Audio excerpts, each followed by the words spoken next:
Namaste, Jai Shri Ram. Hi everyone.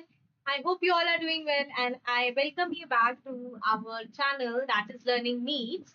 And today we are going to start with our another lesson that is going to be for especially for class 9, that is the motion. We are going to talk about what's the name of chapter? Motion, rest and motion. We are going to talk about this in detail. It's a detailed lesson video means after watching this one, all your doubts will be cleared up. जो आपको quick revision चाहिए होता motion के बारे में वो आपको इसके अंदर मिल जाएगा। पूरा आपको मैं डिटेल में समझाने का ट्राई करूंगी। इसको पढ़ने के बाद में आपको ये रहेगा कि हाँ मुझे ये चैप्टर आता है, क्योंकि ऐसा होता है कि हम लोग चैप्टर्स को पढ़ लेते हैं, उसके बाद में हम उसको भूल जाते हैं, तो फिर हमें वो भूलने वाली उडासिटी में रहता है ना कि अरे यार पूरा चैप्टर पूरे नोट फिर से पढ़ने पड़ेंगे। नहीं, इस वीडियो को देख लो 10-15 मिनट की and your doubts will be clear out, सारे डाउट्स क्लियर हो जाएंगे, कुछ दोबारा से देखना नहीं पड़ेगा। इसको देखने के बाद में सब क्लियर हो जाएगा। So without wasting the time let's get started. Okay, now what is motion? आराम से पढ़ते हैं मोशन क्या होता है। अपने पास बुक्स, अपने पास कोई जल्दी नहीं है। मोशन क्या होता है, विल सी दैट।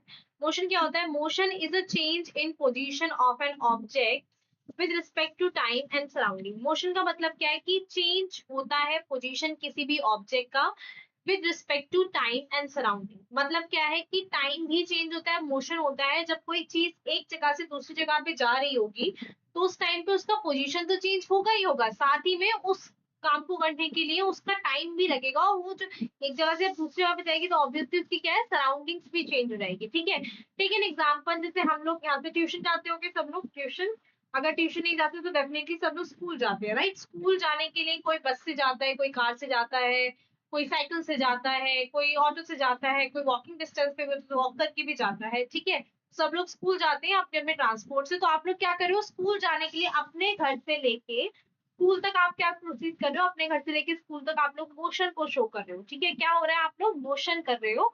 मोशन क्या हो रहा है, आपकी पोजीशन क्या हो रही है, चेंज हो रही है। पहले आप घर से चले थे, कहाँ पहुंच गए, स्कूल पहुंच गए। ठीक है, सपोज करो आपका स्कूल 15 मिनट्स दूर है, तो आप 15 मिनट्स, टाइम भी चेंज हुआ, आपका सराउंडिंग्स भी चेंज हो गई। ठीक है, तो वो क्या हो जाता है, हमारा मोशन हो जाता है। मोशन के एग्जांपल्स और क्या है, मूविंग कार हो गई, a person walking, fan rotating, ये जो हमारा पंखा भी घूम रहा है ना, ये भी मोशन है। ठीक है, motion is observe and measure related to the reference point. अब एक चीज आपको याद रखनी पड़ेगी इसके अंदर, रेफरेंस पॉइंट क्या होता है। रेफरेंस पॉइंट क्या है कि जिस पॉइंट से हम देख के ले रहे हैं कि यहाँ से मोशन स्टार्ट हो रहा है। जैसे मैंने आपको एग्जांपल दिया आपके घर से लेके स्कूल तक का, तो आपका घर क्या है, रेफरेंस पॉइंट है। ठीक है, रेफरेंस पॉइंट से आप जितना आपने मूव किया उसको हम लोग क्या बोल देते हैं, मोशन बोल देते हैं। अगर कोई भी डाउट हो कमेंट मी आउट। ठीक है, नेक्स्ट हमारे पास में नेक्स्ट चीज क्या आती है, नेक्स्ट हम इसके पॉइंट आउट करेंगे, that is what is rest. अब रेस्ट क्या होता है ये देखते हैं। An object is said to be at rest if it does not change its position respect to surrounding. सीधी सी बात है, अब भाई आराम से बैठे हुए हैं, आराम से बैठे हुए हैं, टीवी चला रहे हैं, फोन चला रहे हैं, आराम से बैठे हुए हैं ना, सो क्या हो जाता है, तुम्हारा रेस्ट हो जाता है। देखो, रेस्ट का मतलब बेसिकली क्या है कि जब आपकी कोई पोजीशन चेंज नहीं हो रही है, आप आराम से बैठे हुए हैं अपनी जगह पे, यू आर एंजॉयिंग इट, आप सब आराम से रखा हुआ है, तो रेस्ट क्या है, रेस्ट हो रहा है। ठीक है, अब book is on a table is said to be at rest. अब कोई बुक है जो टेबल पे रखी हुई है उसको हम रेस्ट ही बोलेंगे। ठीक है, मतलब बुक किस पे है, रेस्ट पे रखी हुई है। Rest is not absolute, it depends on the observers frame of reference. अब यहाँ पे ये बहुत अच्छी लाइन है कि हमेशा रेस्ट, ऐसे नहीं कह सकते कि हमेशा हर कोई चीज रेस्ट में है, किसी के लिए वो चीज रेस्ट में है, किसी के लिए वो चीज रनिंग में भी है। मैं बताती हूँ तुम्हें एक अच्छा एग्जाम्पल। अब सबको ही पता है मैम, किसी ना किसी ने तो आपका दिल भी रेस्ट पे रखा हुआ होगा। अब आपके हिसाब से तो आपका दिल रनिंग में है, पर उस लड़की के हिसाब से तो उसने आपको रेस्ट पे रखा हुआ है ना, सो इसलिए इधर फोकस कर लो। तो इसलिए रेस्ट में मत रहो, मोशन में चलो, ग्रो करो, पढ़ो और दिखाओ अपना जलवा। Next, what is motion? चलो प्रॉपर मोशन की डेफिनेशन पे आते हैं। Object is in motion if it changes position over time. एक ऑब्जेक्ट मोशन के अंदर तब कहा जाएगा जब वो अपनी पोजीशन को चेंज करेगा टाइम के साथ साथ। ठीक है, जैसे मैंने तुम्हें बोला अपनी पोजीशन को चेंज करो टाइम के साथ साथ। एक बस मूव कर रही है, तुम भी घर से लेके स्कूल तक जा रहे हो, मूवमेंट कर रहे हो, तुम किसमें हो, मोशन के अंदर हो। ठीक है, एग्जाम्पल हो गया bus moving on the road, motion is related to reference point. वही वाली बात फिर से रिपीट हो रही है कि मोशन हम लोग उसके रेफरेंस पॉइंट से लेंगे। रेफरेंस पॉइंट का मतलब क्या है, जिस पॉइंट से मूवमेंट स्टार्ट हो गई है उस पॉइंट से हम लोग मोशन को कंसीडर करते हैं। ठीक है, नेक्स्ट आता है relative nature of motion and rest. अब मोशन और रेस्ट के बीच में ना बहुत आपसी कह सकते हो घुलमिल सी है थोड़ी सी। अब क्या है घुलमिल, ये देख लेते हैं। Rest and motion are related concept. जो रेस्ट और मोशन है वो आपस में जुड़े हुए कॉन्सेप्ट है, कहीं ना कहीं उनका आपस में जुड़ाव है। Example, a person in moving train is at rest relative to train but the in motion relative to the trees outside. बहुत अच्छा एग्जाम्पल। अब देखो क्या है, अगर तू अपनी स्कूल बस में स्कूल जा रही हो, ठीक है, तो आप तो अपनी स्कूल बस में बैठ गए हो, ठीक है, तो आप बैठे हुए तो आपकी बॉडी किस में है, रेस्ट में है ना। बस की कंपैरिजन में तो आपकी बॉडी रेस्ट में है, पर पूरी की पूरी बस चल रही है, आप भी तो साथ में चल ही रहे हो, है ना। सो आप जो बाहर की सराउंडिंग से कंपैरिजन में आप किस में हो गए, मोशन में हो गए। आई बात समझ में, ठीक है। इसलिए हमें हमेशा रेफरेंस पॉइंट चाहिए होता है डिफाइन करने के लिए कि बॉडी मोशन में है या नहीं है। क्योंकि आप बस में बैठे थे, बस चल रही थी, तो आपने घर से लेके स्कूल तक पहुंच गए, ठीक है। अब अगर बस नहीं चल रही होती, हमने रेफरेंस पॉइंट किसको लिया था, घर को लिया था, ठीक है, तो बस चल रही थी, आप स्कूल पहुंच गए। सपोज करो हमने कोई रेफरेंस पॉइंट लिया ही नहीं, अगर हमने रेफरेंस पॉइंट नहीं लिया तो हमें पता ही नहीं चलेगा कि मोशन हुआ कि नहीं हुआ। क्या पता हो बस घर से चली ही ना हो, घर पे रुकी हुई हो, तो आप रेस्ट में भी हो सकते हो। इसलिए हमेशा मोशन को आप रेफरेंस पॉइंट की हेल्प से एक्सप्लेन करते हैं, ठीक है। नेक्स्ट बहुत इंपॉर्टेंट है बच्चों, बहुत इंपॉर्टेंट है, that is types of motion. इसको समझ लेना, बहुत छोटे छोटे में लिखा है मैंने इसलिए ही कि आप लोग को समझ में आ जाए, ये पूरा क्लैरिफाई हो जाए, पूरा क्लियर हो जाए। अब देखो टाइप्स ऑफ मोशन में फर्स्ट आता है translatory motion, whole objects move. ऐसा मोशन जिसके अंदर वो अपने साथ पूरे ही ऑब्जेक्ट को लेके चल पड़ता है, उसको हम लोग क्या बोलते हैं, ट्रांसलेटरी मोशन। एग्जांपल हो गया कार ऑन रोड। अब कार भैया अपने आप ही चल रही है और आप उसके अंदर बैठे हो तो आपको भी लेके चल रही है, तो एक इसका एग्जांपल हो गया बेस्ट ट्रांसलेटरी मोशन का। नेक्स्ट होता है रोटेटरी मोशन। रोटेटरी मोशन का मतलब क्या है, ऑब्जेक्ट रोटेट्स। जब ऑब्जेक्ट किसी के अराउंड गोल गोल घूमता है, जिसको उसके अराउंड गोल गोल घूमते हो, मत घूमो, पढ़ लो बेटा। तो ऑब्जेक्ट रोटेट्स, ठीक है। एक और अनदर एग्जांपल ले लो, तुम्हारा जैसे फॉर एग्जांपल तुम्हारा सन घूमता है ना मून के अराउंड में, उसको रोटेटरी मोशन बोल देते हैं। नेक्स्ट हमारे पास ऑक्सीलेटरी मोशन आता है। Oscillatory motion is the back and forth. Back and forth का मतलब क्या है, बेसिकली कोई चीज जब आगे मूव करती है पीछे मूव करती है। तुम लोगों ने वो वॉच देखी होगी, मैं क्लॉक को ऐड कर दूंगी, वॉच ऐसे ऐसे करके मूव करती है, तो वो एक्सीलेटरी मोशन हो गया। जिसमें जो मूवमेंट है पेंडुलम का, मतलब वो क्या करता है बेसिकली, अगर हम इसको थोड़ा सा ड्रॉ करते हैं, सो ऐसे होता है तो ऐसे जाता है, फिर वापस आता है, फिर ऐसे जाता है, फिर यहाँ वापस आ जाता है, सो उसको हम लोग क्या बोलते हैं, oscillatory motion.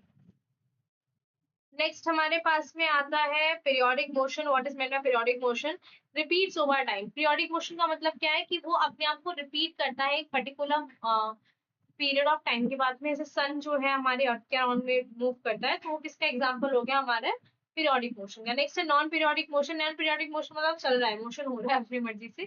Just for take an example of flying birds. Flying birds इसका क्या है, बेस्ट एग्जांपल है, क्योंकि इसमें मोशन जो है अपनी प्रेफरेंस से हो रहा है, अपना जो उनका मन कर रहा है उस हिसाब से मोशन जो हमारा जो है मूवमेंट वर्किंग पे है। Is that clear to you. चलिए चलिए चलिए आगे बढ़ते हैं, आगे बढ़ते हैं। नेक्स्ट आती है कुछ इंपॉर्टेंट डेफिनेशन जो आपको पता होने चाहिए। इंपॉर्टेंट डेफिनेशन है, फर्स्ट क्या है, position location of the object. Position का मतलब क्या है, जिस पोजीशन पे दैट पर्टिकुलर ऑब्जेक्ट रखा हुआ है उसको हम लोग बोलते हैं लोकेशन ऑफ ऑब्जेक्ट। नेक्स्ट आता है हमारे पास में रेफरेंस। रेफरेंस पॉइंट मैं फिर बता रही हूँ, रेफरेंस पॉइंट मतलब क्या है, जिस पॉइंट से लेके हम सोचते हैं कि हाँ ये मेरा घर है, मुझे यहाँ से स्कूल जाना है, तो घर मेरा क्या है, रेफरेंस पॉइंट, जहाँ से हम ऑब्जर्व करना स्टार्ट करते हैं कि मोशन हो रहा है नहीं हो रहा है। पाथ क्या है, रूटीन ऑफ द मूवमेंट, जो रास्ता हमने चुना उस जगह तक पहुंचने के लिए, जैसे घर से स्कूल जाने के लिए जो तुमने रास्ता चुना, दैट इज द पाथ।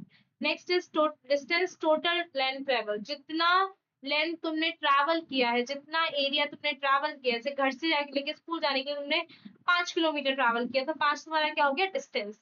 अब नेक्स्ट जो चीज आती है वो है displacement, shortest distance from initial to final position. अब यहाँ पे एक कंफ्यूजन बहुत रहता है लोगों को, सब बच्चों को, कि डिस्प्लेसमेंट और डिस्टेंस के बीच में डिफरेंस क्या है। मैं वो बताती हूँ आपको, डिस्प्लेसमेंट और डिफरेंस के बीच में डिफरेंस क्या है। अब देखो सपोज करो तुम्हारा ये पॉइंट ए है, ठीक है, तुम यहाँ पॉइंट ए से चले, तुम्हारा ये घर है, तुम यहाँ पॉइंट बी पे पहुंच गए, ठीक, तुम ए से लेके बी तक यहाँ पे पहुंचे, ये तुम्हारा डिस्टेंस यहाँ पे तुमने ट्रैवल किया 10 मीटर का, ठीक है, तुमने 10 मीटर का यहाँ पे डिस्टेंस ट्रैवल किया। अब सपोज करो तुमने क्या किया, बट तुम बी से लेके वापस फिर से ए पे आ गए, तो तुम्हारी मीन पोजीशन के अंदर तो कोई चेंज नहीं हुआ, राइट। तुम यहीं पे थे तो घूम के वापस ए पॉइंट पे आ गए, तुम्हारी पोजीशन के अंदर तो कोई चेंज नहीं हुआ, तो कोई डिस्प्लेसमेंट नहीं हुआ, ठीक है। बट सपोज करो तुम ए से गए, बी तक जाना था, ठीक है, तुम ए से बी पे गए, फिर तुम बी से वापस सी पे आ गए, ये पॉइंट बीच में सी हो गया, तुम्हारा डिस्प्लेसमेंट कितना हुआ ए से सी, क्योंकि तुम्हारी पोजीशन के अंदर सिर्फ इतना ही चेंज हुआ है। ठीक है, आगे बात समझ रहे हो what is meant by displacement. Displacement बहुत जरूरी है कि डिस्प्लेसमेंट अलग चीज है, डिस्टेंस क्या है, जितना भी डिस्टेंस ट्रैवल करो, बट डिस्प्लेसमेंट क्या है, इनिशियल पोजीशन जहां से स्टार्ट किया और फाइनल पोजीशन के बीच में जो आपने डिफरेंस डिस्टेंस को कवर किया है उसको हम लोग क्या बोलते हैं, डिस्प्लेसमेंट। ठीक है, नेक्स्ट हमारे पास में आते हैं रियल लाइफ एग्जाम्पल्स थोड़े से। पार्क बस जो होती है वो रेस्ट पे है, बेस्ट एग्जांपल है। मूविंग ट्रेन मोशन का बेस्ट एग्जांपल है। रिवॉल्विंग सैटेलाइट मोशन का बेस्ट एग्जांपल है। स्लीपिंग चाइल्ड ये रेस्ट पे है with respect to bed and motion में है रिलेटेड टू अर्थ, क्योंकि अर्थ तो भाई घूम ही रही है पर बच्चा तो सो रहा है, तो मूवमेंट हो गया। ठीक है, नेक्स्ट आता है कॉन्सेप्चुअल क्वेश्चन जो आपको पता होने चाहिए। Can object be at rest and in motion at the same time, बहुत पूछ जाता है that yes, object can be at rest and motion at same time. Best example है हमारे पास में द चाइल्ड स्लीपिंग, क्योंकि वो चाइल्ड जो है वो स्लीप कर रहा है बेड के ऊपर, but the earth is rotating, तो वो मूवमेंट में भी है। ठीक है, डिस्टेंस वर्सेस डिस्प्लेसमेंट का कंपैरिजन डेफिनेटली पढ़ लेना, that's very important. Distance is a scalar quantity, displacement is a vector quantity. अब स्केलर और वेक्टर क्वांटिटी क्या होता है ये समझो। स्केलर क्वांटिटी का मतलब क्या है, ऐसी क्वांटिटी जिसका मैग्नीट्यूड होता है, मतलब जिसको हम नंबर में काउंट कर सकते हैं। ठीक है, बट हमें नहीं पता वो किस डायरेक्शन में हो रहा है। ठीक है, वहीं अगर मैं वेक्टर क्वांटिटी की बात में बात करती हूँ तो vector is a quantity which use to have its magnitude as well as direction. से मैंने अभी तुम्हें बताया था कि डिस्प्लेसमेंट के अंदर डायरेक्शन भी हम लोग देखेंगे इस डायरेक्शन में गया है। डिस्टेंस के अंदर सिर्फ हमें बता दिया कि हाँ भाई उसने 10 किलोमीटर चला, तो हम समझ जाएंगे कि 10 किलोमीटर। ठीक है, बट वेक्टर क्योंकि डिस्प्लेसमेंट वेक्टर क्वांटिटी, तो वेक्टर क्वांटिटी ये पूछेगा कि 10 किलोमीटर चला पर किस डायरेक्शन में चला। Okay, so this is going to be the concept of distance and displacement. Next है एनसीईआरटी की लाइंस जो आपको पता होनी चाहिए, which you need to learn as it is, को लर्न कर लेना। An object is said to be in motion if it change position with time। एक ऑब्जेक्ट को मोशन में तभी कहा जाएगा जब वो अपनी पोजीशन चेंज करेगा with respect to the time. ठीक है, इंपॉर्टेंट फॉर अंडरस्टैंडिंग मोशन है एनसीईआरटी पॉइंट ऑफ व्यू, बहुत इंपॉर्टेंट लाइन है कि एनसीईआरटी पॉइंट ऑफ व्यू से यही बोला आता है कि ऑब्जेक्ट को मोशन में तभी बोला आता है जब वो अपनी पोजीशन चेंज करता है, किसके साथ में, टाइम के साथ में, अदरवाइज फिजिक्स के नेचर के अंदर वो किसमें नहीं है, मोशन में है ही नहीं। ठीक है, अब इन कंक्लूजन पे हम किस चीज पे आते हैं, motion and rest are relative concept. Motion और रेस्ट क्या है, हमारे रिलेटिव कॉन्सेप्ट है, दोनों आपस में जुड़े हुए हैं। Motion is equals to change in position with time, हमेशा माइंड में बिठा के रख लो कि मोशन का मतलब क्या है, change in position with time. Understanding this is essential for learning, और ये अंडरस्टैंड करना बहुत important because it's important for speed, velocity and acceleration, जो आपको नेक्स्ट चैप्टर